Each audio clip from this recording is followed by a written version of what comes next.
अस्सलाम वालेकुम everyone, my name is Zafran Sajid. उम्मीद करता हूँ कि आप सब खैरियत से होंगे। आज की इस वीडियो में मैं आप सबका वेलकम करता हूँ।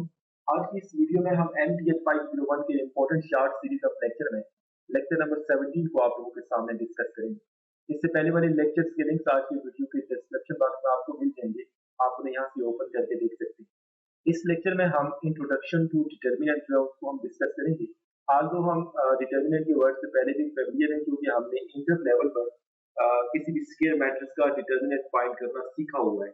हाँ, अगर हमारे पास जो स्केयर मैट्रिक्स है उसका ऑर्डर 1+1 या 2+2 हो तो उसका डिटर्मिनेंट फाइंड करना बहुत ईजी है।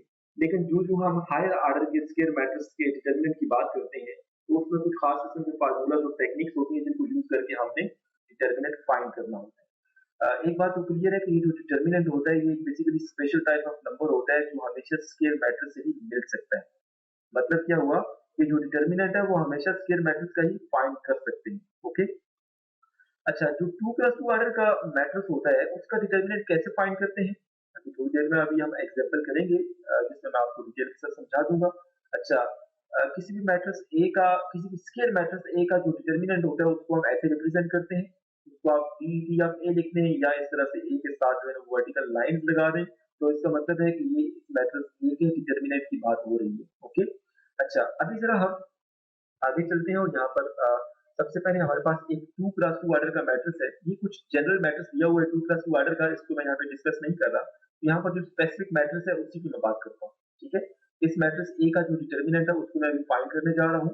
ठीक है, देखिए यहाँ पर जो ए है उसका डिटर्मिनेंट जो है उसको हम ऐसे लिख लेंगे। सबसे पहले ए के साथ वर्टिकल लाइंस लगा रहे हैं और ये जो मैट्रिक्स की एंट्रीज है इनके साथ वर्टिकल लाइंस लगा रहे हैं। ठीक है, इसका मतलब है ये ए के डिटर्मिनेंट की बात हो रही है।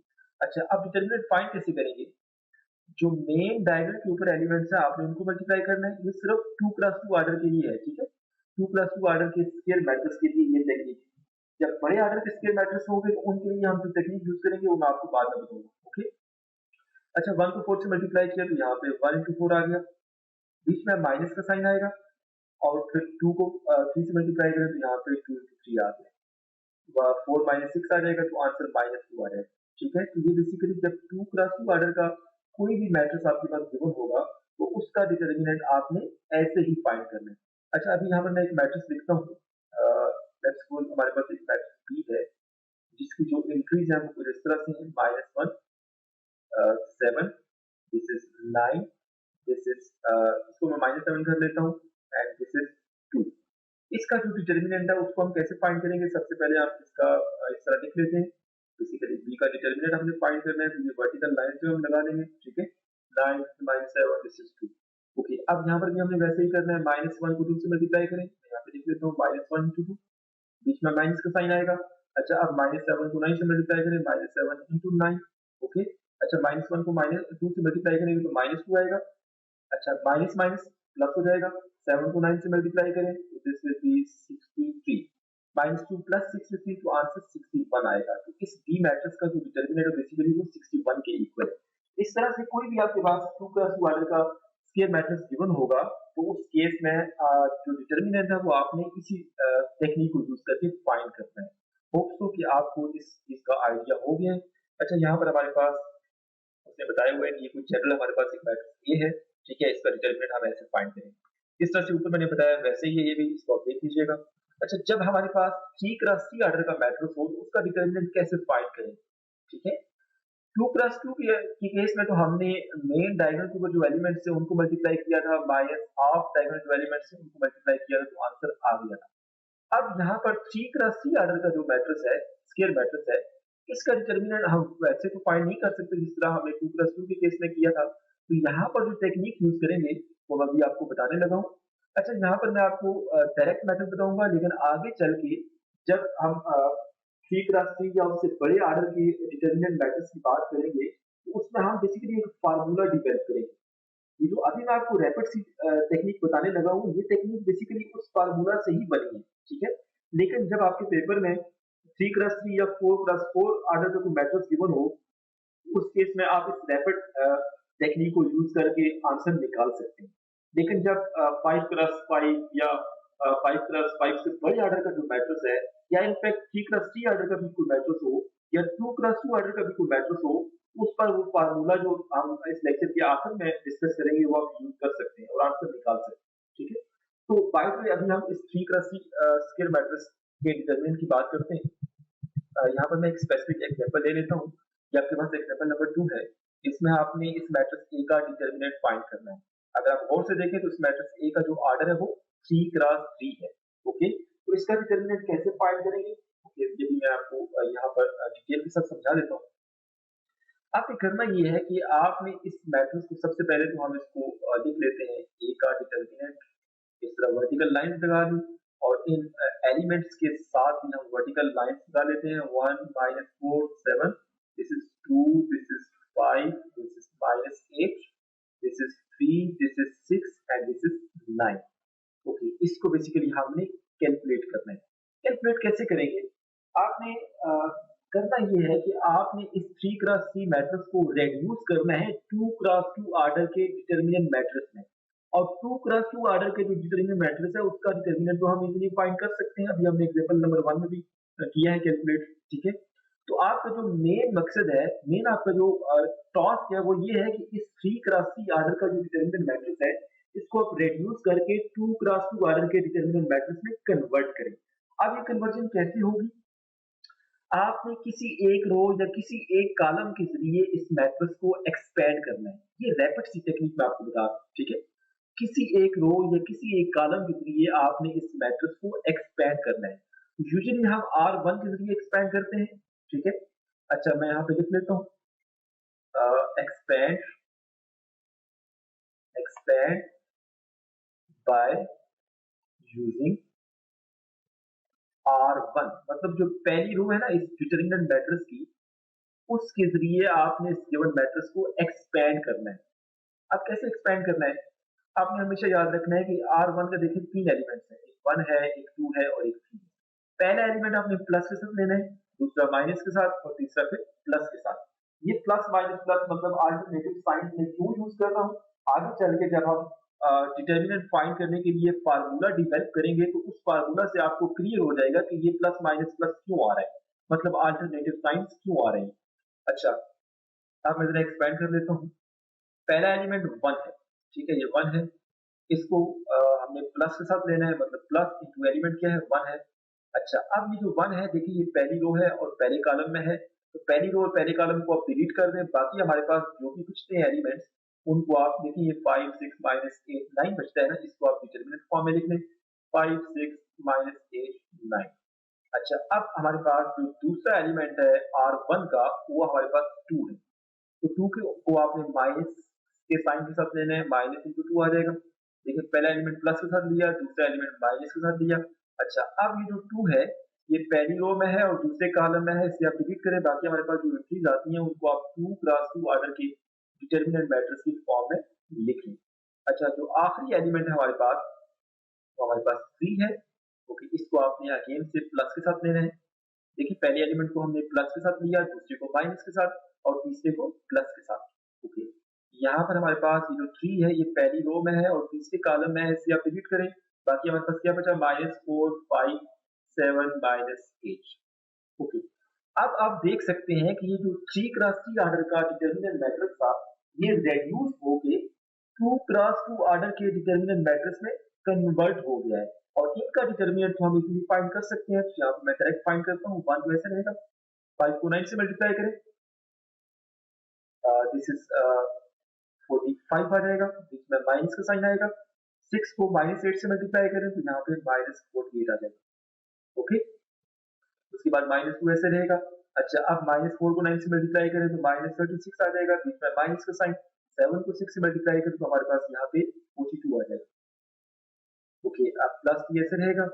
अब -4 को -8 से मल्टीप्लाई करें तो +32 हो जाएगा, बीच में माइनस का साइन। 7 को 5 से मल्टीप्लाई करें तो 35 आ जाएगा। अच्छा, अब जरा हम इनको मजीद सिंप्लीफाई कर लेते हैं। 45 माइनस माइनस करेंगे तो प्लस हो जाएगा। 45 प्लस 48 करेंगे तो 93 आएगा। 93 को 1 से मल्टीप्लाई करें तो 93 ही आएगा। उसके बाद -2 ऐसे रहेगा, माइनस का 36 और माइनस का 42। क्या हमने ये सही लिखा है? देखिए -4 × 9 -36, बीच में माइनस का साइन आएगा। 7 को 3 से मल्टीप्लाई करें तो 42। ठीक है। अच्छा -2 ऐसे रहेगा। अच्छा -36 और -42 कितना होता है ये? This is -78 okay, plus B ऐसे रहेगा। 32 -35 करेंगे तो -3 आ जाएगा। अच्छा अब जरा मैं इसको सॉल्व करता हूँ तो 93 माइनस माइनस प्लस हो जाएगा। 2 को 78 से मल्टीप्लाई करें तो this will be 6 and 1 5 okay, plus minus minus और ये 9 आ जाएगा। 93 प्लस 156 माइनस 9 करें तो आंसर आपके पास 240 ही आएगा, बेशक आप चेक कर लें। तो यहाँ पर इस एग्जाम्पल नंबर 2 का जो आंसर है वो 240 ही आपको लिखा हुआ नजर आ रहा है। तो आपने ये जो टेक्निक मैंने आपको बताई है, आपने इस टेक्निक को फॉलो करना है। ये टेक्निक आज जो आपने इंटर लेवल पर भी पढ़ी हुई है। चैप्टर नंबर 3 है फर्स्ट ईयर का, और उसमें एक्सरसाइज नंबर 3.3 है। ठीक है, तो वहां पर ये डिटेल के साथ हम लोग पढ़ते हैं। मैंने भी पढ़ा है, आप लोगों ने भी पढ़ा होगा। तो इसका आंसर 240 ही आता है। इस तरह से हमने 3 क्रॉस 3 ऑर्डर का जो डिटरमिनेंट मैट्रिक्स है उसका हमने डिटरमिनेंट कैलकुलेट किया है बाय एक्सपेंडिंग एनी रो। मैंने R1 के जरिए किया, आप बेशक R2 या R3 के जरिए इसको एक्सपेंड करें तो आपके पास आंसर 240 ही आएगा। बेशक आप किसी एक कॉलम, कॉलम 1, कॉलम 2, कॉलम 3 किसी एक कॉलम के जरिए आप एक्सपेंशन कर लें तो आपके पास आंसर जो है वो 240 ही आएगा, आंसर चेंज नहीं होगा। उम्मीद करता हूँ कि आपको इस चीज की अंडरस्टैंडिंग होगी है। अब हम आगे मूव करते हैं। उसके बाद हमारे पास है Gauss algorithm for evaluation of determinants. अब यहाँ पे गॉस ने जो एल्गोरिथम दी थी फॉर एवेल्यूएशन ऑफ डिटर्मिनेंट वो क्या है? हमारे पास मैट्रिक्स ए गिवन है, ठीक है, इसका ऑर्डर 2 क्रॉस 2 है। इसका डिटर्मिनेंट हम डायरेक्ट भी फाइंड कर सकते हैं। 2 into 3 करेंगे तो हमारे पास चलिए मैं आपको बता देता हूँ। इस 2 को 3 से मल्टीप्लाई करें तो 6 आएगा, माइनस 3 को 4 से मल्टीप्लाई करें तो 12 आएगा, तो आंसर -6 आ जाएगा। इसका डिटर्मिनेंट हम डायरेक्ट भी लिख सकते हैं, लेकिन हमने यहाँ पर जो गॉस ने एल्गोरिथम दिया था, जो गॉस ने प्रोसीजर दिया था, उसके जरिए हमने इसका डिटर्मिनेंट फाइंड करना है। तो गॉस क्या कहता है कि आप ये जो गिवन मैट्रिक्स है, आप इसको एचेलॉन फॉर्म में कन्वर्ट करें। अब एचेलॉन फॉर्म क्या होती है किसी भी मैट्रिक्स की, वो मैंने उसके लिए इलादा से वीडियो बनाई हुई है। और इस कोर्स में भी हमने कुछ लेक्चर्स पहले, आई थिंक तो लेक्चर नंबर 11 या 12 था, जिसमें हमने एचेलॉन फॉर्म के हवाले से डिस्कशन की। तो आप वो वीडियोस भी लाजमी देखें। तो बाय मैं आपको यहाँ पर बता देता हूँ, ये मैट्रिक्स ए है। इसको जब आप एचेलॉन फॉर्म में कन्वर्ट करेंगे तो सबसे जो पहली रो है, तो मैं यहाँ पे लिख लेता हूँ, this is 2, this is 3, this is 4, this is 3। Okay, सबसे जो पहली रो है उसका जो सबसे लेफ्ट वाला एलिमेंट है वो नॉन जीरो होना चाहिए। लकीली यहाँ पे 2 है जो कि एक नॉन जीरो नंबर है। ठीक है, अब इस 2 के नीचे जो एलिमेंट है उसको आपने जीरो बनाना है। ठीक है, जीरो कैसे बनाएंगे? By using row operation. अब यहाँ पर इस 2 के नीचे जो एलिमेंट 4 है इसको आप जीरो कैसे बनाएंगे? ये बेसिकली ऑपरेशन का साइन है। ओके, अच्छा अब इस 4 को हमने जीरो बनाना है, मतलब चेंज R2 में आएगा ना, तो R2 में यहाँ पे पहले लिख लेता हूँ R2, उसके बाद माइनस, अगर इस R1 को, ये जो एलिमेंट 2 है, इसको अगर मैं 2 के साथ मल्टीप्लाई कर लूँ और 4 बन जाएगा ना, ये 4 माइनस 4 0 हो जाएगा, -2 R1 का। ये ऑपरेशन मैंने खुद से डिटेल किया है और मैं आपको समझा रहा हूँ कि ये ऑपरेशन कैसे बने। देखिए, इस 2 के नीचे जो एलिमेंट है इसे हमने 0 बनाना है। ओके, तो यहाँ पर अभी ये 4 है ना, तो अगर 4 माइनस 4 होगा तभी ये 0 बनेगा ना। तो मैंने इस एलिमेंट 2 को 2 के साथ मल्टीप्लाई किया, सिर्फ इसके साथ तो मल्टीप्लाई नहीं करना पड़ेगा ना, फिर पूरी R1 को मल्टीप्लाई करना पड़ेगा। तो यहाँ पर मैंने R1 को 2 के साथ मल्टीप्लाई किया और R2 से सब्ट्रैक्ट कर दिया। ओके, तो चेंज R2 में आएगा, तो ये 2 3 तो वैसे रहेगा। ओके, अब यहाँ पे करस्पॉन्डिंग एलिमेंट्स जो है R1 और R2 के, उनको आप यहाँ इस फार्मूला में पुट कर दें। R2 का जो पहला एलिमेंट 4 है, -2, और R1 का पहला एलिमेंट 2 है, तो आंसर 0 आएगा। यहाँ पे आंसर 0 आ गया। अच्छा, उसके बाद अब R2 का जो दूसरा एलिमेंट वो 3 है, 3 माइनस 2, इस फार्मूला में आपने वैल्यू पुट करनी है। R2 और R1 के जो करस्पॉन्डिंग एलिमेंट्स हैं उनको आपने इस फार्मूला में पुट करना है। ओके, यहाँ पे 3 आ जाएगा R1 का एलिमेंट, तो 3 माइनस 6, आंसर -3 आ जाएगा। यहाँ पे आंसर -3 आ जाएगा। तो आपने क्या किया कि आपके पास जो मैट्रिक्स था आपने उसको एचेलॉन फॉर्म में कन्वर्ट कर दिया। अच्छा, अब गॉस क्या कहता है कि ये जो मैट्रिक्स है जो एचेलॉन फॉर्म में आपने कन्वर्ट किया है, इसका जो डिटरमिनेंट है वो आप कैसे फाइंड करेंगे? जस्ट आपने जो डायगोनल के ऊपर एलिमेंट्स है आपने उनको मल्टीप्लाई करना है। ठीक है, तो डायगोनल के ऊपर एलिमेंट्स को मल्टीप्लाई करेंगे तो आपके पास इसका डिटरमिनेंट डायरेक्ट आ जाएगा। इसका डिटरमिनेंट फाइंड करने के लिए सबसे पहले मैं उसको सिर्फ वर्टिकल लाइन पे लिख लेता हूँ, 2 0 3 - 3। ओके, अब जरा जो पहले मेथड हमने पढ़ा है उसको यूज हमने किया था, तो इसका डिटरमिनेंट -6 के बराबर था ना। तो यहाँ पर गॉस ने जो कहा है, गॉस ने क्या कहा है कि आपने सबसे पहले जो गिवन मैट्रिक्स होगा इसका डिटरमिनेंट आपने फाइंड करना है, उसको आप एचेलॉन फॉर्म में कन्वर्ट कर लो। जब आप एचेलॉन फॉर्म में कन्वर्ट कर लेंगे तो आपके लिए काम आसान हो जाएगा। फिर आप डायरेक्ट जो है वो मेन डायगोनल के ऊपर जो एलिमेंट्स है आपने जस्ट उनको मल्टीप्लाई करना है, तो आपके पास आंसर आ जाएगा। 2 को -3 से मल्टीप्लाई करें तो आंसर -6 ही आता है। तो बेसिकली गॉस वाला जो मेथड है वो थोड़ा सा इजी हो जाता है। ठीक है, आप देख सकते हैं कि 3 को 0 से मल्टीप्लाई करेंगे तो -6 - 0 आंसर -6 ही आता है ना। तो गॉस ने हमें एक आइडिया दे दिया कि जिस स्केल मैट्रिक्स का आपने डिटरमिनेंट फाइंड करना है, आपने सबसे पहले उस मैट्रिक्स को एचेलॉन फॉर्म में कन्वर्ट करना है। ये बेसिकली इसकी एचेलॉन फॉर्म है। जब आप एचेलॉन फॉर्म में कन्वर्ट कर लेंगे तो उसके बाद आपने क्या करना है कि जो मेन डायगोनल के ऊपर एलिमेंट्स है आपने उनको मल्टीप्लाई करना है, तो आपको डिटरमिनेंट की वैल्यू मिल जाएगी। ओके, उम्मीद करता हूँ कि आपको जो गॉस का प्रोसीजर है फॉर एवल्यूएशन ऑफ डिटरमिनेंट इसकी अंडरस्टैंडिंग होगी है। ये 2x2 आइडेंटिटी मैट्रिक्स की बात, ठीक है। अब जरा हम 3x3 की बात कर लेते हैं। हमारे पास ये एक एग्जांपल नंबर 2 में हमारे पास एक स्क्वायर मैट्रिक्स बी है जिसका ऑर्डर 3x3 है। इसका डिटरमिनेंट कैसे फाइंड करेंगे? By using Gauss method. वैसे तो मैंने आपको बता दिया ना कि 3x3 ऑर्डर का जो मैट्रिक्स होगा उसका डिटरमिनेंट फाइंड करने के लिए आपने किसी एक रो या किसी एक कॉलम के लिए एक्सपेक्शन करनी है, तो आपको वैल्यू मिल जाएगी। लेकिन जो गॉस ने एल्गोरिथम दी है डिटरमिनेंट फाइंड करने के लिए, वो कैसे जो है ना वो वर्क करेगी, वो ऐसे वर्क करेगी कि जो गिवन मैट्रिक्स है उसको आपने एचेलॉन फॉर्म में कन्वर्ट करना है। ओके, यहाँ पर मैं लिख लेता हूँ। ये जो मैट्रिक्स हमारे पास बी गिवन है इसकी जो एचेलॉन फॉर्म है वो कैसे बनेगी? सबसे जो पहली रो है उसका सबसे लेफ्ट वाला जो एलिमेंट है वो नॉन जीरो होना चाहिए। देखिए ये -2 एक नॉन जीरो नंबर है, तो इसका मतलब है वो कंडीशन पूरी हो गई है। इस एलिमेंट को बेसिकली पिवट एलिमेंट बोलते हैं या लीडिंग एलिमेंट भी बोल सकते हैं। ओके, इसको मैं वैसे ही लिखूंगा।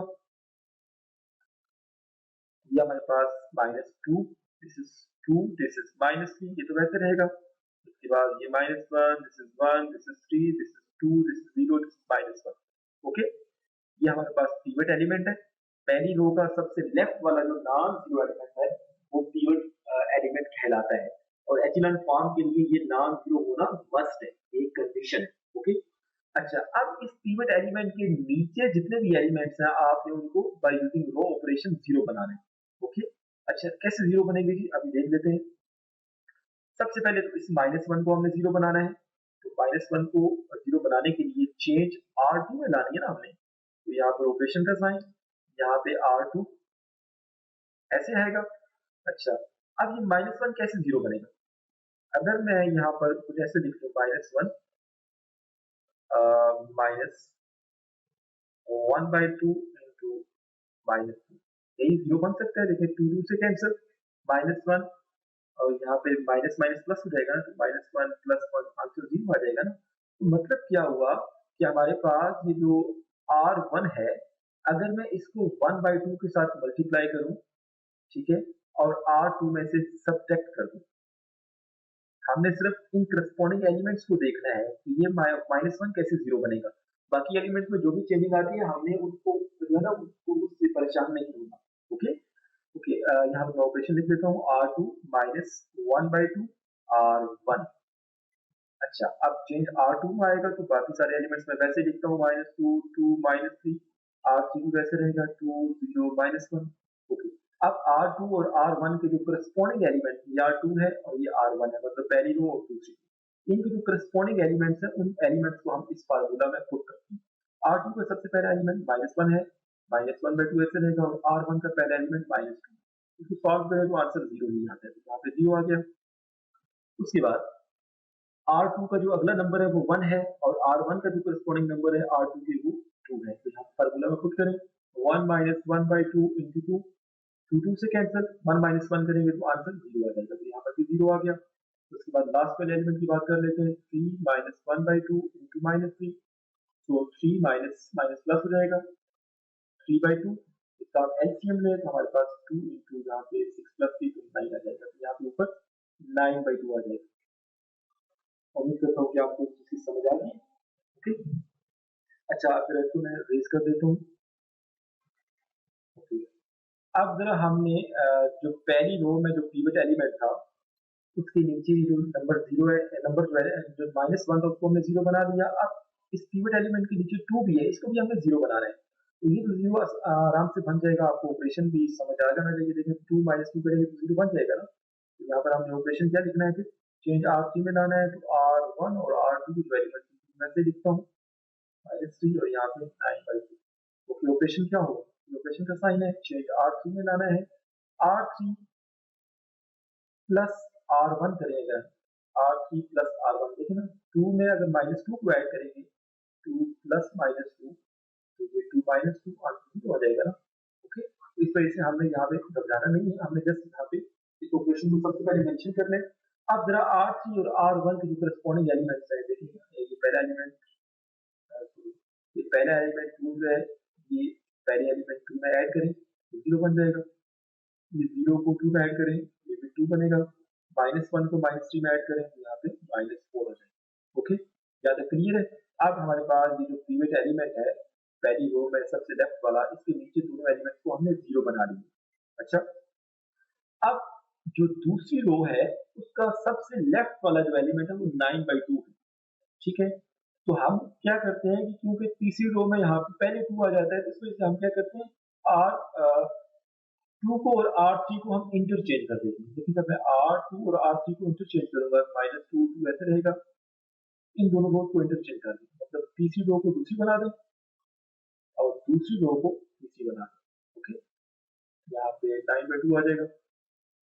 अच्छा, अब ये जो है ना, ये एचलन फॉर्म में खुद से ही कन्वर्ट हो गया। देखिए ये हमारे पास पहली रो का सबसे लेफ्ट वाला एलिमेंट जो है वो पिवट एलिमेंट है, उसके नीचे एलिमेंट 0 है। अब सबसे दूसरी रो में सबसे लेफ्ट वाला जो नॉन पिवट एलिमेंट वो 2 है, इसके नीचे एलिमेंट 0 बना हुआ है खुद से ही। और तीसरी रो में सबसे लेफ्ट वाला जो एलिमेंट है 9/2, ये एक पिवट एलिमेंट है। ठीक है, और इसके नीचे एलिमेंट है ही नहीं जिसको हमने 0 बनाना है। तो ये बेसिकली इस गिवन मैट्रिक्स बी की जो एचलन फॉर्म है वो ये वाली है। अच्छा, अब इसका बेसिकली गॉस ने हमें मेथड दिया है कि आप उस स्केल मैट्रिक्स को सबसे पहले एचलन फॉर्म में कन्वर्ट करें और वहां से जो उसका डिटर्मिनेंट होगा वो क्या होगा, जस्ट आपने डायगोनल की कुछ एलिमेंट्स है आपने उनको मल्टीप्लाई करना है, -2 को 2 से मल्टीप्लाई करें और फिर इसको मल्टीप्लाई करें 9/2 के साथ। मैं यहाँ पे कर लेता हूँ, इस सारे को मैं साफ करता हूँ क्योंकि सारे को साफ नहीं करता, ये साफ हो जाएगा। यहाँ पे लिख लेता हूँ। ओके, जो बी का डिटर्मिनेंट है this is equal to main diagonal के कुछ एलिमेंट्स हैं, आपने जस्ट उनको मल्टीप्लाई करना है। ठीक है, तो आपका डिटर्मिनेंट फाइंड हो जाएगा 2 into 9/2। ओके, ये 2 से कैंसिल, -2 को 9 से मल्टीप्लाई करें तो बेसिकली -18 आता है। आप बेशक इस बी मैट्रिक्स को R1 या किसी और रो के जरिए एक्सपेंड करें या किसी कॉलम के जरिए एक्सपेंड करें, तो आपके पास जो आंसर आएगा, आपके पास आंसर -18 ही आएगा। ठीक है, हमने किया क्या है कि हमने गॉस एल्गोरिथम को यूज करके सबसे पहले इस मैट्रिक्स बी को एचलन फॉर्म, जो बी की एचलन फॉर्म है हमने वो फाइंड की है। उसके बाद गॉस क्या कहता है कि जो मेन डायगोनल ऊपर एलिमेंट्स हैं आप जस्ट उनको मल्टीप्लाई करें तो आपको डिटर्मिनेंट मिल जाएगा। तो -18 इसका आंसर है। अब मैं आपको दिखा भी देता हूँ,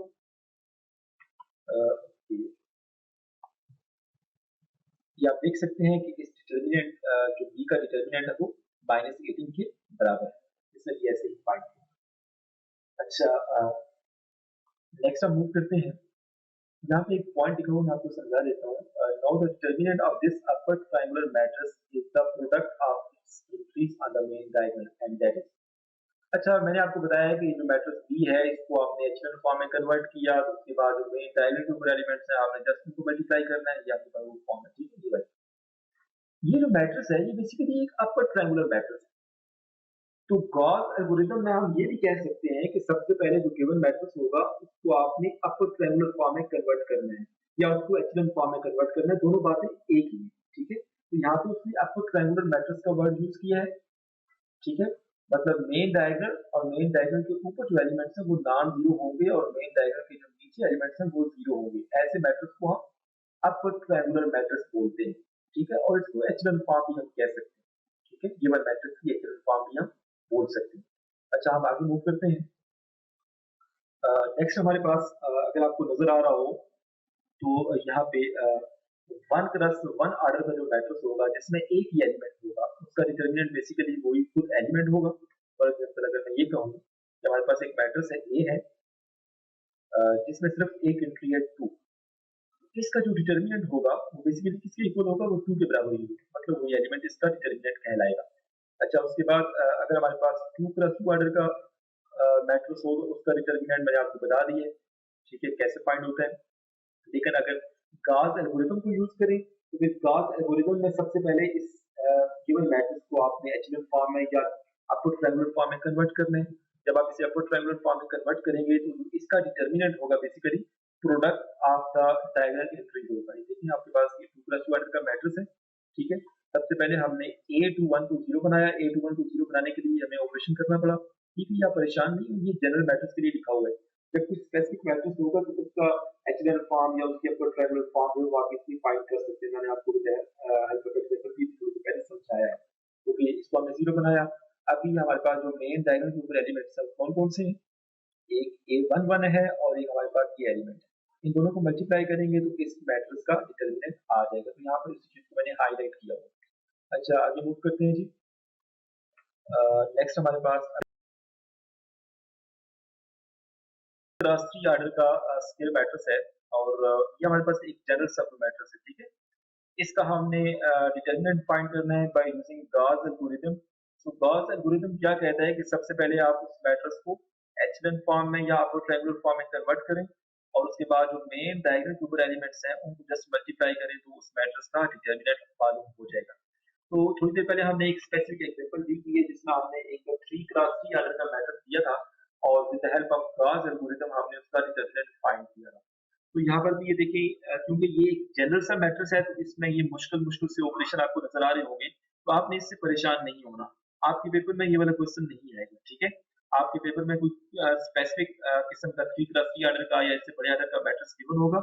आपने सबसे पहले उसको अपर ट्रायंगुलर फॉर्म में या उसको एचेलन फॉर्म में कन्वर्ट करना है और उसके बाद आपने उसका डिटर्मिनेंट जो है वो कैसे फाइंड करना है बाय यूजिंग अगर गॉस एल्गोरिथम का कहा जाए तो जस्ट आपने मेन डायगोनल के ऊपर जो एलिमेंट्स है जस्ट आपने उनको मल्टीप्लाई करना है तो उस मैट्रिक्स का डिटर्मिनेंट आ जाएगा। तो यहाँ पे इन ऑपरेशन को यूज करते हुए गिवन मैट्रिक्स जो है 3x3 उसको हमने एचेलन फॉर्म में कन्वर्ट किया। देखिए a11 के नीचे जो 2 एलिमेंट्स है उनको हमने 0 बनाया, उसके बाद इन ऑपरेशन को यूज किया तो उसके बाद हमारे पास ये फाइनली हमारे पास जो गिवन मैट्रिक्स था जो एक जनरल 3x3 ऑर्डर का मैट्रिक्स था उसकी जो एचेलन फॉर्म है वो ये वाली बन गई।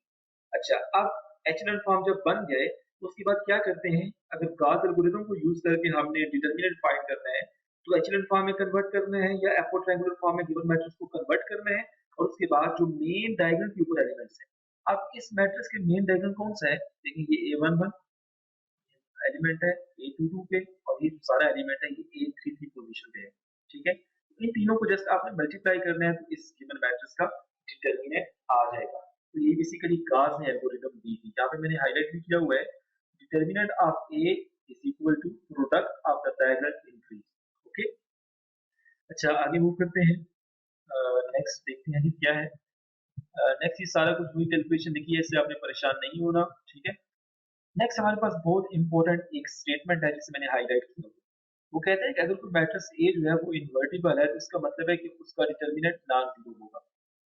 सिमिलरली कन्वर्स भी ट्रू है, मतलब अगर डिटर्मिनेंट नॉन जीरो है तो मैट्रिक्स भी इन्वर्टिबल होगा। अच्छा, इसको मैं जरा यहाँ से थोड़ा सा एक्सप्लेन करना चाहूंगा। आपने जो इनवर्स फाइंड करने के लिए फार्मूला पढ़ा हुआ है वो कौन सा है, 1/a का डिटर्मिनेंट इनटू एडजॉइंट ऑफ ए, ये फार्मूला आपने पढ़ा है ना। अच्छा, अगर यहाँ पे लेट सपोज ये जो मैट्रिक्स ए है इसका डिटर्मिनेंट जीरो हो जाए, जीरो हो जाए मतलब ये सिंगुलर मैट्रिक्स हो, तो उस केस में देखिए 1/0 इंफिनिटी बन जाएगा, तो मतलब फिर तो इनवर्स एग्जिस्ट नहीं करेगा। तो इस वजह से इनवर्स एग्जिस्ट करने के लिए किसी मैट्रिक्स के इन्वर्टिबल होने के लिए उसका डिटर्मिनेंट नॉन जीरो होता है, होना चाहिए, ठीक है। तो यहाँ पर इस वजह से ये स्टेटमेंट होल्ड करती है कि अगर ए इन्वर्टिबल है तो मतलब उसका डिटर्मिनेंट नॉन जीरो होगा और अगर डिटर्मिनेंट नॉन जीरो है तो वो बेसिकली मैट्रिक्स खुद इन्वर्टिबल होगा। ये स्टेटमेंट होल्ड करती है। ये स्टेटमेंट आपके ऑब्जेक्टिव में आपसे पूछी जा सकती है, ठीक है।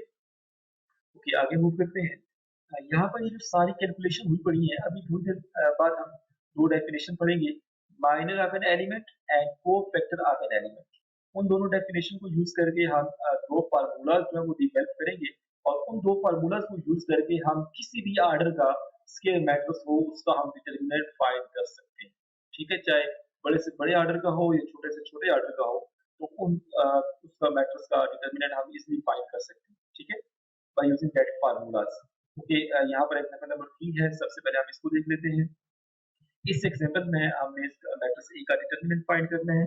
तो ये वाला जो स्टेप है मैं जरा हाईलाइट करता हूँ।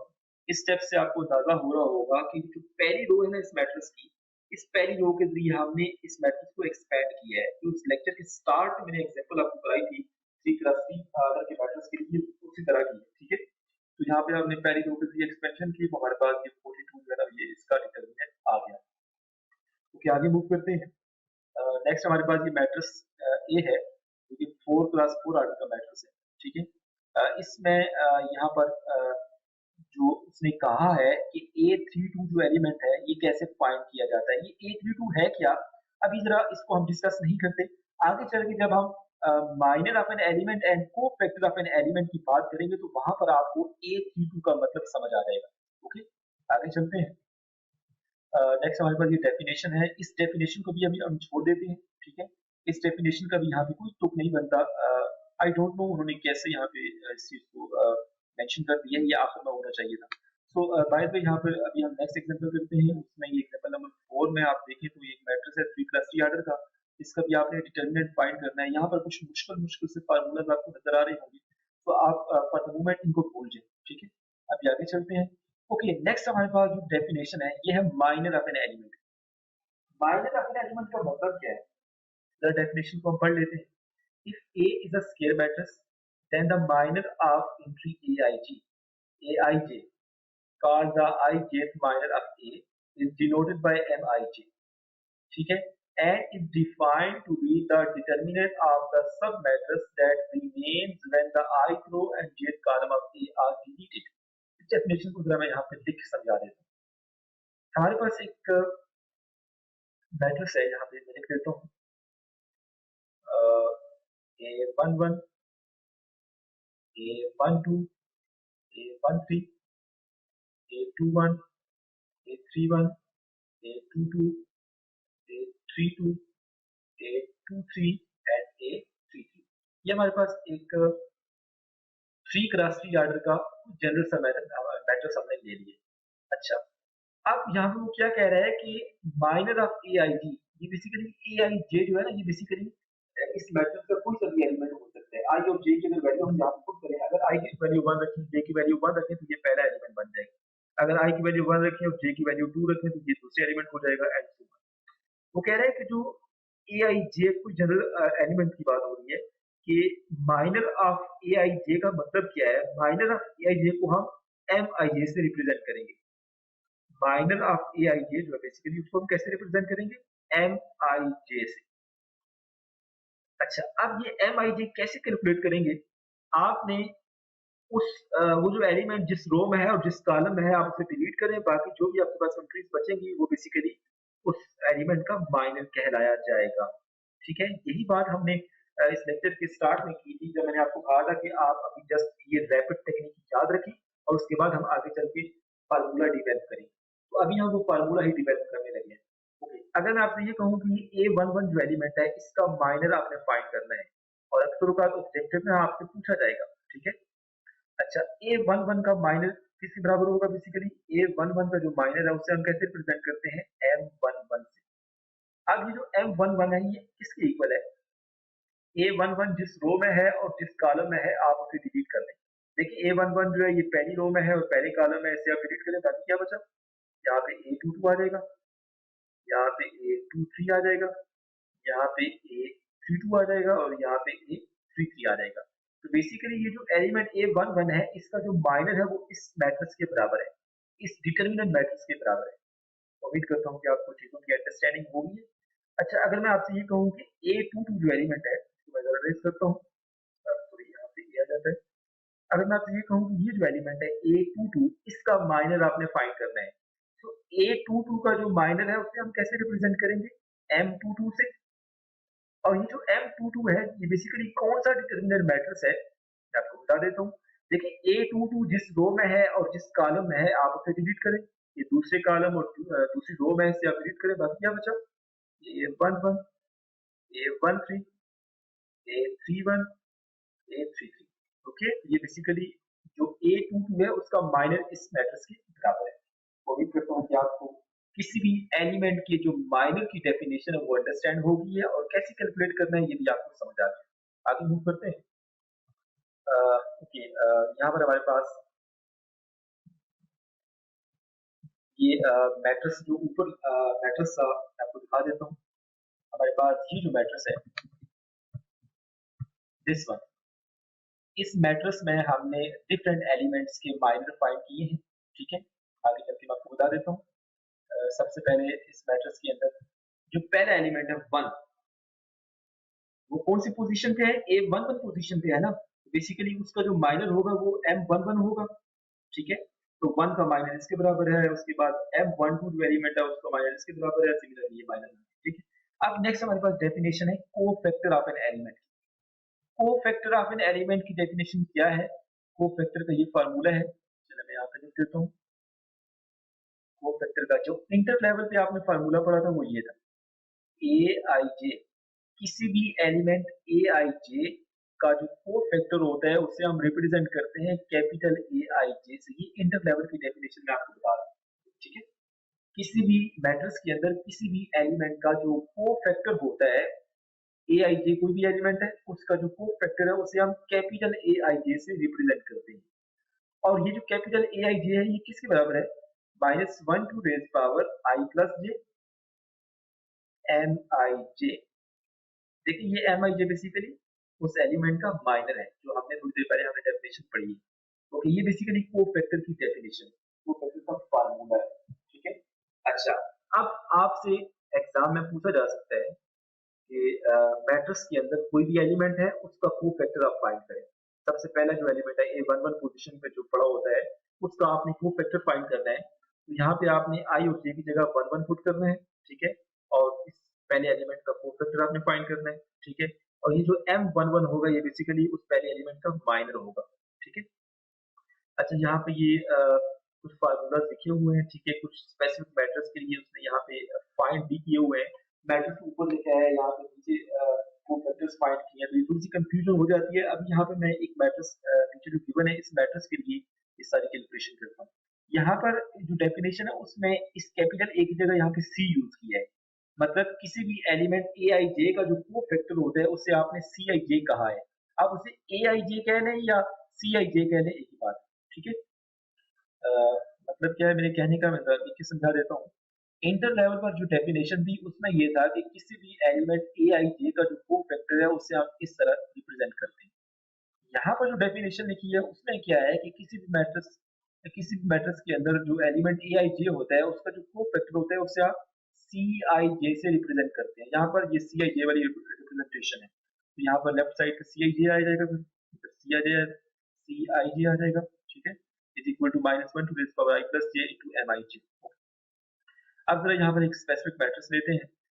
इस कोफैक्टर की डेफिनेशन को यूज करके और माइनर की डेफिनेशन को यूज करके हम किसी भी मैट्रिक्स का डिटरमिनेंट फाइंड कर सकते हैं। ठीक है, ये बहुत बड़ी इंप्रूवमेंट है। कैसे फाइंड कर सकते हैं अभी हम थोड़ी देर में देखते हैं जरा। ओके, सबसे पहले तो एग्जांपल नंबर 5 को देखें। एग्जांपल नंबर 5 में वो क्या कह रहा है? Find the minor and cofactor of the matrix. इस मैट्रिक्स के अंदर जितनी भी एंट्रीज हैं आपने सबसे पहले उन सारी एंट्रीज का माइनर और कोफैक्टर फाइंड करना। ओके, बारी बारी हम देख लेते हैं जी। सबसे पहले अगर देखिए मैट्रिक्स ए है, इसमें जो पहला एलिमेंट 3 है ये कौन सी पोजीशन पे है? ये 1 पोजीशन पे है ना, मतलब पहली रो और पहली कॉलम वाली पोजीशन पे है। इसका जो माइनर होगा, हम पहले माइनर की बात कर लेते हैं। इसका जो माइनर होगा उसे हम क्या कैसे रिप्रेजेंट करेंगे? M11 है ना। और ये जो M11 मैट्रिक्स है ये किसके इक्वल होगा? 3 जिस रो में है और जिस कॉलम में है आप उसे डिलीट कर दें। 5, this is 4, this is 6 and this is 8। ये 2 क्रॉस 2 ऑर्डर का डिटरमिनेंट मैट्रिक्स आप फाइंड कर सकते हैं। इसका डिटरमिनेंट 5 को 8 से मल्टीप्लाई करें 40 माइनस 24, आंसर 16 आ जाएगा। तो बेसिकली M11 किसके बराबर है? M11 मतलब ये जो पहला एलिमेंट 3 है इसका जो माइनर है वो 16 के बराबर है। यहाँ पे आप देख सकते हैं ये 16 ही आया है, ये 16 यहाँ पे आ गया। ठीक है, उसके बाद अब जरा हम इस पहले एलिमेंट का कोफैक्टर फाइंड करते हैं। ठीक है, इसको कोफैक्टर कैसे फाइंड करेंगे?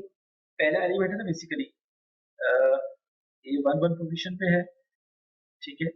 अच्छा, इसका जो को फैक्टर है उसे हम कैसे रिप्रेजेंट करेंगे, i की वैल्यू 1 है, j की वैल्यू भी 1 है, c11 this is equal to -1 to base power i plus j होता है ना, तो 1 + 1 2 आ जाएगा, m11 फार्मूलाज के अंदर मैंने i j की वैल्यू पुट की है।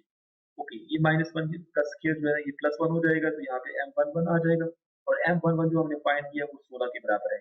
तो मतलब ये जो पहला एलिमेंट 3 है इसका जो को फैक्टर है वो भी 16 के बराबर है। यहाँ पे आप देख सकते हैं ये 16 के बराबर ही है। अच्छा, अब जो हमने स्टार्ट में वो मैंने आपको मेथड बताया था जिसमें हमने कहा था कि वो plus minus plus alternative science कैसे आते हैं, वो बेसिकली इस फैक्टर की वजह से आते हैं। ये जो भी हमने को फैक्टर का फार्मूला पढ़ा है, मैं जरा दोबारा से लिख देता हूँ, C I J this is equal to -1 to base power i plus J M I J. ये जो फैक्टर है ना बेसिकली -1 की पावर i प्लस जे, इस फैक्टर की वजह से, इस टर्म की वजह से वो अल्टरनेटिव साइंस आते हैं, ठीक है। यहाँ पे 16 आ गया, इस पहले एलिमेंट का माइनस जो है वो भी 16 के बराबर है, को फैक्टर भी 16 के बराबर है। अच्छा, अब जरा हम एक और एलिमेंट लेते हैं, यहाँ पर जो उसने एलिमेंट लिया है कौन सा है देख लेते हैं।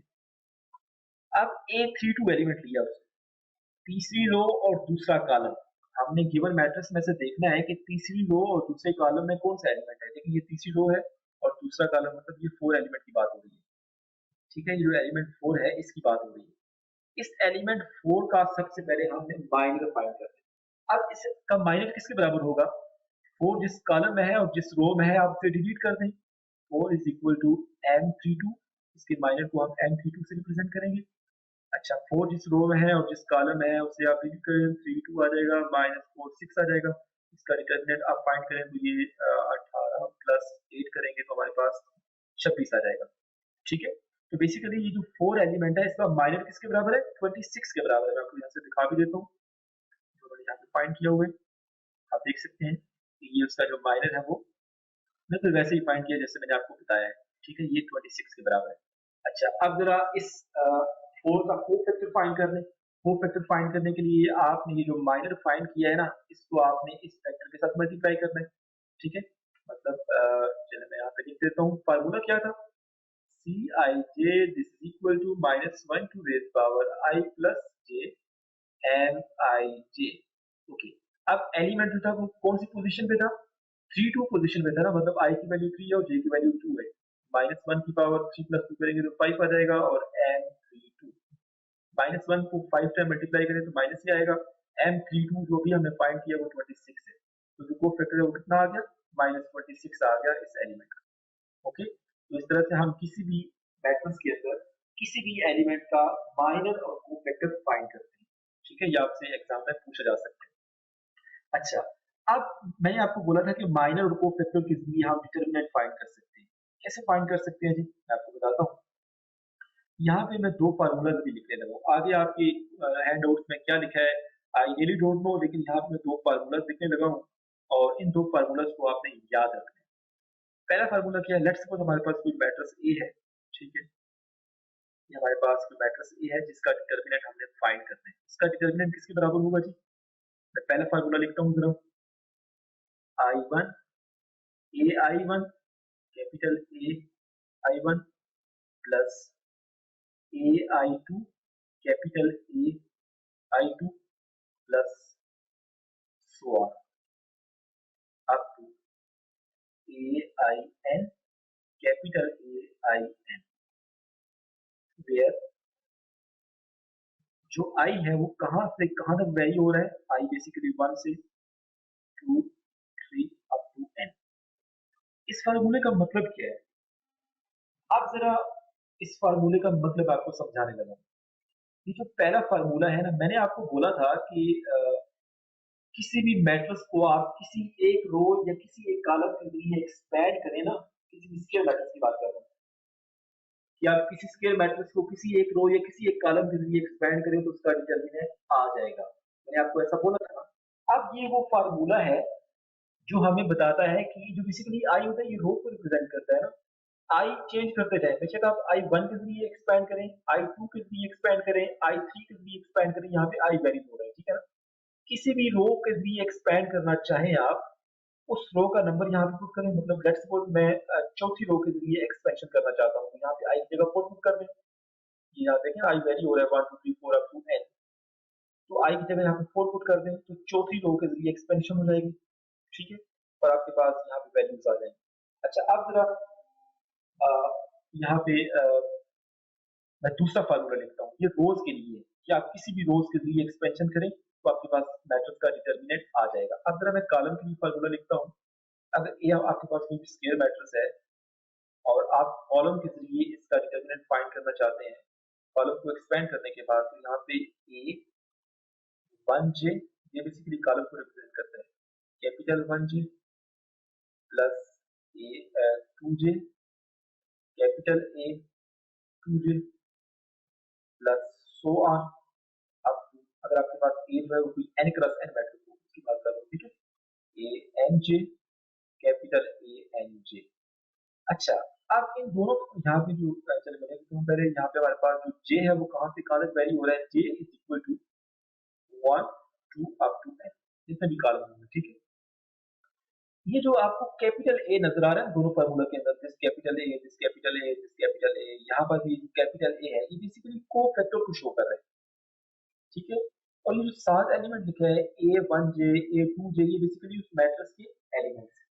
ठीक है, अच्छा, अब अगर हम एक स्पेसिफिक एग्जांपल करते हैं जिसमें हम इन दोनों में से किसी एक फार्मूला को यूज कर लेते हैं और हम डिटरमिनेंट फाइंड करते हैं।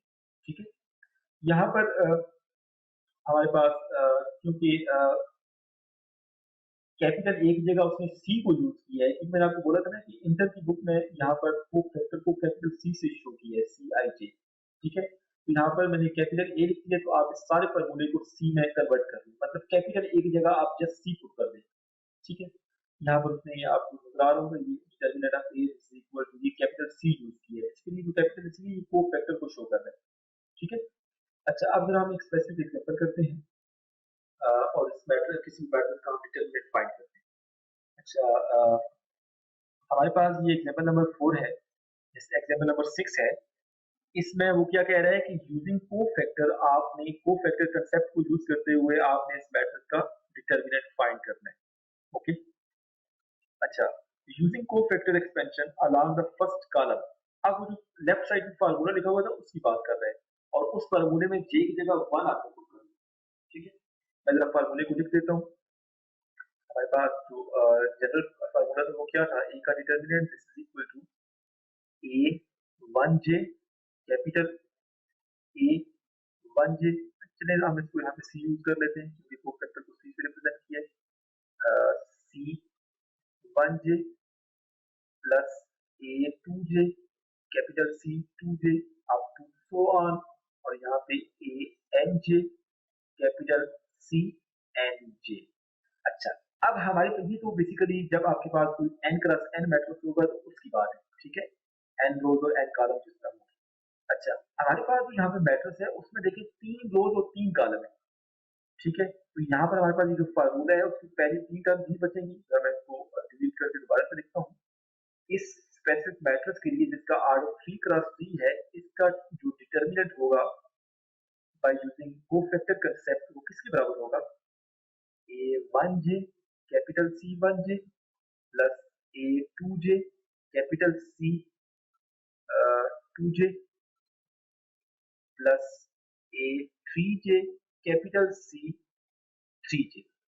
अच्छा, अब वो कह रहे हैं कि आपने फर्स्ट कॉलम के जरिए एक्सपेंशन करनी है, तो मतलब जे जो वैरी हो रहा था 1 से n तक, या इस केस में 1 से 3 तक वैरी होगा ना, तो यहाँ पर आपने जे की वैल्यू 1 रखनी है। जे की वैल्यू 1 रखेंगे तो इस फार्मूले की कौन सी फॉर्म बन जाएगी, जरा मैं लिख देता हूँ, इनका determinant this is equal to, जहां जहां जे है उसकी जगह 1 पुट कर दें, A11 capital C11 plus A21, मतलब जे की जगह आपने 1 पुट कर दें, A21 capital C21 plus A31 capital C31। ये चीज आपको समझ आ गई है?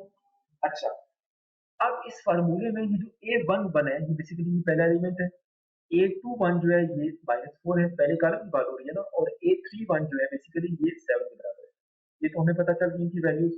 अब ये C11 C21 C31 इसकी वैल्यूज आपको फाइंड करनी है, जब आप इसकी वैल्यू फाइंड कर लेंगे तो सारी वैल्यूज आप इस फार्मूले में पुट करेंगे तो ए का डिटरमिनेंट इजीली आ जाएगा। ठीक है, अच्छा अभी जरा हम कैलकुलेट करते हैं कि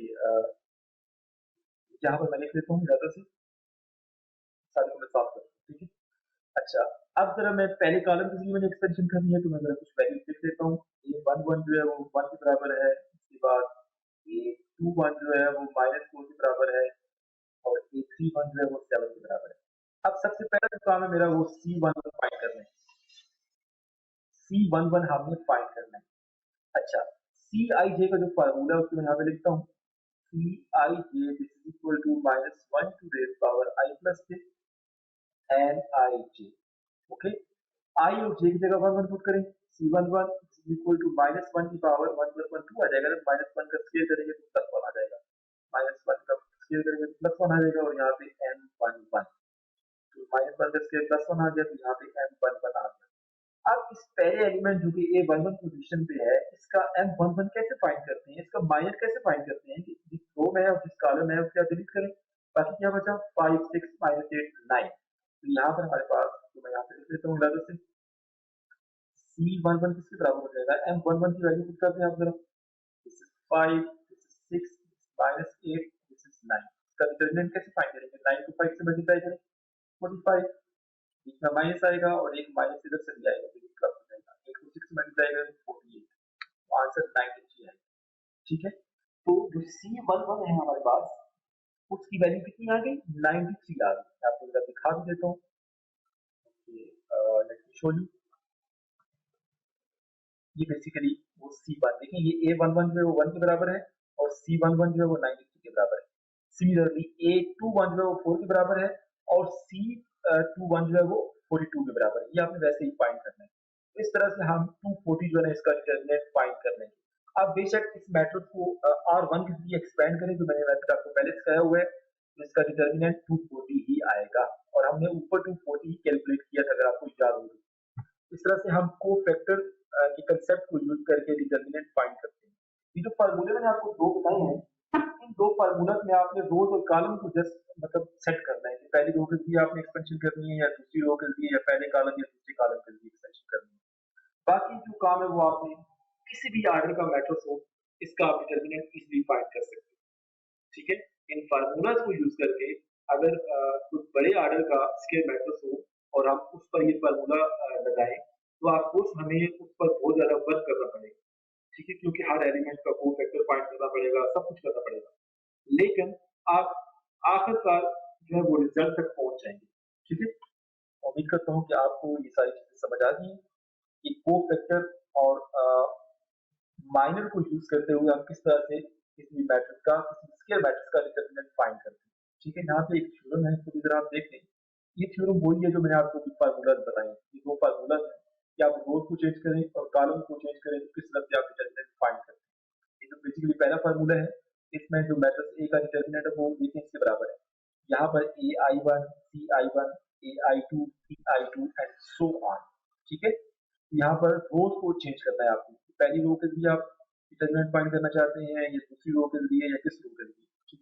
सिमिलरली इस फार्मूला में आपने कॉलम को चेंज करना है। ठीक है, और उसके बाद यहाँ पे ये वो लिखा हुआ है कि किस तरह से आपने साइन को चेंज करना है, plus minus plus and so on, alternative sign का दिख रहा है जो मैंने आपको पहले एग्जांपल में बताया था। ओके, आगे मूव करते हैं जी।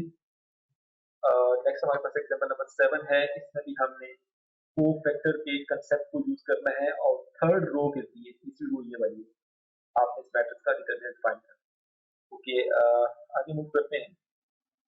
एक और बात जो मैं आपको बताता चलूं कि जब किसी मैट्रिक्स का आप डिटरमिनेंट फाइंड करते हैं और आप अगर फार्मूला को यूज नहीं करते, जस्ट आप जो रैपिड टेक्निक है कि आप किसी एक रो या किसी एक कॉलम की एक्सपेंशन करना चाहते हैं, तो आपको मैं बताता चलूं कि जिस रो या जिस कॉलम में ज्यादा जीरो एंट्रीज हैं आप कोशिश करें कि उस रो के लिए एक्सपेंशन करें, क्योंकि आपको काम बहुत कम करना पड़ेगा।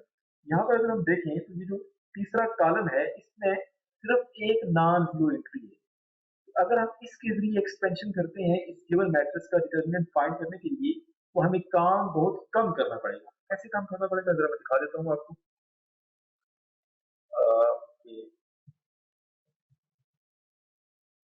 एक्सपेंड फ्रॉम थर्ड कॉलम, तो यहाँ पर आप देख सकते हैं थर्ड कॉलम में पहली एंट्री जो थी ना हमारे पास 0 थी, दूसरी 4 थी और तीसरी 0 थी, चौथी भी 0 थी। तो यहाँ पर ये वाले सारे 0 हो जाएंगे। C4 जितना भी आया, C3 जितना भी आया, लेकिन 0 के साथ मल्टीप्लाई होकर 0 हो जाएगा ना। यहाँ पे सिर्फ हमारे पास ये दूसरी वाली एंट्री बचेगी जिस पर हमें काम करना है। तो यहाँ पर C23 जो है ना, मतलब इस एलिमेंट का कोफैक्टर फाइंड करने, उसको 4 के साथ मल्टीप्लाई करने तो आपके पास आंसर आ जाएगा। ठीक है, बेसिकली इसको सॉल्व किया। अच्छा, उसके बाद एक्सपैंड फ्रॉम सेकंड कॉलम, अगर सेकंड कॉलम के लिए सॉल्व करते हैं तब ये आपके पास आंसर जो है -216 ही आएगा। ठीक है, उसके बाद नेक्स्ट हमारे पास एग्जांपल नंबर 9 है। इसमें वो कह रहा है कि आप शो करें कि जो मैट्रिक्स ए है, एक रस्टी आर्डर का मैट्रिक्स, इसका जो डिटर्मिनेंट है वो इंडिपेंडेंट ऑफ थीटा है, मतलब जो इसका रिजल्ट आएगा उसमें थीटा नहीं होगा। तो उसको आप बेशक एक्सपेंड कर लें। अगर आप कॉलम 3 देखें तो कॉलम 3 में सिर्फ एक नॉन जीरो एंट्री 1 है। तो कॉलम 3 के लिए अगर आप इसको एक्सपेंड करते हैं ना तो इसका आंसर जो आएगा वो 1 आ जाएगा, जो कि इंडिपेंडेंट ऑफ थीटा है, मतलब इसमें थीटा नहीं है। अच्छा, आगे मूव करते हैं। नेक्स्ट हमारे पास एग्जांपल नंबर 10 है। इसमें अगर आप गौर करें तो जो पहला कॉलम है इसमें सिर्फ एक नॉन जीरो एंट्री है। तो पहले कॉलम के जरिए अगर आप एक्सपेंशन करते हैं तो आपको काम बहुत कम करना पड़ेगा। इस पर आप फार्मूला यूज करें या वो जो रैपिड टेक्निक थी उसको यूज करें, आपकी मर्जी है। इसका रिजल्ट इजीली फाइंड हो जाएगा। नेक्स्ट हमारे पास ट्रायंगुलर मैट्रिक्स की डेफिनेशन है, मैंने आपको पहले भी बता दी है। A triangular matrix is a special kind of n plus n matrix where the entries either below or above the main diagonal are zero. ये जो पहला है बेसिकली, देखिए मेन डायगोनल जो है उसके नीचे एंट्री 0 है। एक ट्रायंगल बन रही है तो ये बेसिकली एक अपर ट्रायंगुलर मैट्रिक्स है, क्योंकि ऊपर वाली साइड पे नॉन जीरो एंट्रीज है और नीचे जीरो एंट्रीज है, नीचे ट्रायंगल बन रही है। अच्छा, या इस मैट्रिक्स को देखें तो इसमें ऊपर ट्रायंगल बन रही है, जीरो जीरो की ट्रायंगल बन रही है, तो ये बेसिकली लो ट्रायंगुलर मैट्रिक्स है। उसके बाद डिटर्मिनेंट ऑफ ट्रायंगुलर मैट्रिक्स हमने पहले भी गॉस प्रोसीजर में पढ़ा हुआ है कि जो ट्रायंगुलर मैट्रिक्स होता है उसका डिटर्मिनेंट कैसे फाइंड करते हैं। जस्ट आपने मेन डायगोनल के कुछ एलिमेंट्स हैं उनको आपने मल्टीप्लाई करना है। तो यहाँ पर भी मेन डायगोनल के कुछ एलिमेंट्स उनको मल्टीप्लाई करेंगे तो इस मैट्रिक्स का, इस ट्रायंगुलर मैट्रिक्स का आपके पास डिटर्मिनेंट आ जाएगा। ओके, नेक्स्ट हमारे पास यहाँ पे थ्योरम है जो कि इसी चीज को जो है जस्टिफाई करता है। If A is triangular matrix then determinant of A is the product of the entries of the main diagonal. अगर ए कोई ट्रायंगुलर मैट्रिक्स है, चाहे वो अपर है या लो ट्रायंगुलर मैट्रिक्स है, ये जो उसका डिटर्मिनेंट है वो बेसिकली मेन डायगोनल के कुछ एलिमेंट्स है उसकी मल्टीप्लिकेशन होता है। ठीक है, ओके, हमारे पास एग्जांपल नंबर 11 में हमारे आपके पास ये एक अपर ट्रायंगुलर मैट्रिक्स है। इसका जो डिटर्मिनेंट है वो मेन डायगोनल के कुछ एलिमेंट्स है -2 3 और 5 की मल्टीप्लिकेशन जो -30 आती है।